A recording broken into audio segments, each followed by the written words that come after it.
Hey, everybody. Welcome back to Finance. Before we start, go on and poke that subscribe button with your finger. Do it. It's easier than getting a beer out of the fridge. Okay, today we're going to talk about something called a trade war. Sounds complicated, right? Nah, it's just like a fight over donuts. Imagine Mr. Burns runs the whole country. All he wants to eat are these super tasty, extra sprinkly donuts from Shelbyville. He buys millions of them. But here's the problem. The guys in Shelbyville, they don't buy our stuff. They don't buy enough Duff Beer. They don't buy Krusty O's. Nothing. Mr. Burns looks at his wallet and sees all his money going to Shelbyville and almost no money coming back. It's like me at Moe's. I give Moe all my money for delicious, beautiful beer, but he never buys any of my donut collection. It's not a fair trade. So, Mr. Burns gets all steamed up, his face gets all wrinkly, and he goes, "Excellent!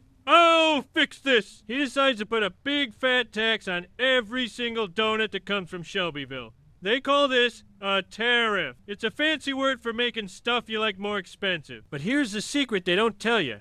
The donut makers in Shelbyville don't pay this tax. Nope. Apu at the Quick E-Mart has to pay it when the donut truck shows up. And what do you think Apu does? He just charges me more. My beautiful, perfect $1 donut is suddenly $1.50. All because Mr. Burns is having a tizzy.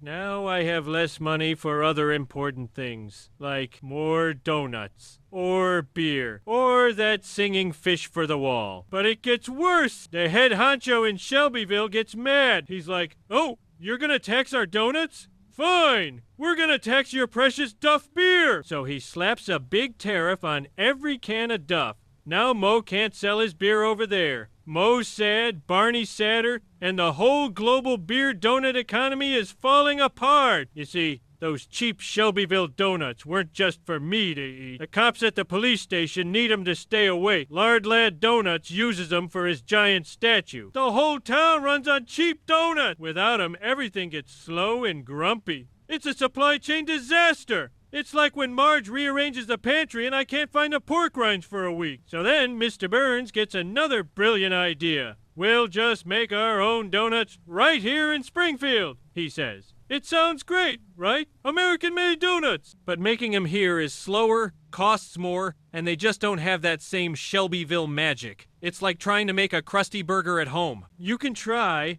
but it just ends up tasting like failure in Marge's health food. On top of all that, Burns starts accusing Shelbyville of stealing our donut secrets, like the formula for the perfect pink frosting. Can you believe the nerve? They're stealing our intellectual donut property.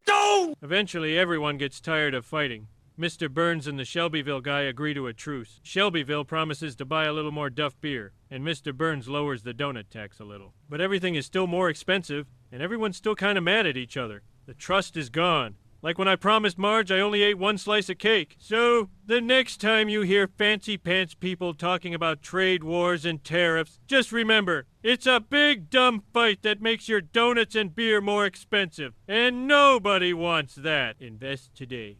So tomorrow you don't have to choose between donuts and beer.